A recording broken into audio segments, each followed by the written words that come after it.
Hello everyone! Today I'll show you how to toggle on or off the display blot setting in Nioh 3.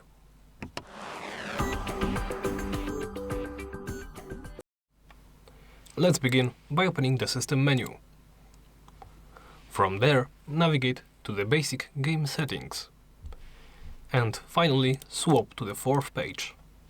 Right here you should be able to find the display blot setting right at the top of the page. Here, of course, you can toggle this setting on or off. Choose whatever value you prefer. After the selection is made, simply press the back button to confirm the changes.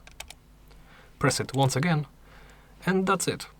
Thank you for watching, and please remember to like, comment and subscribe.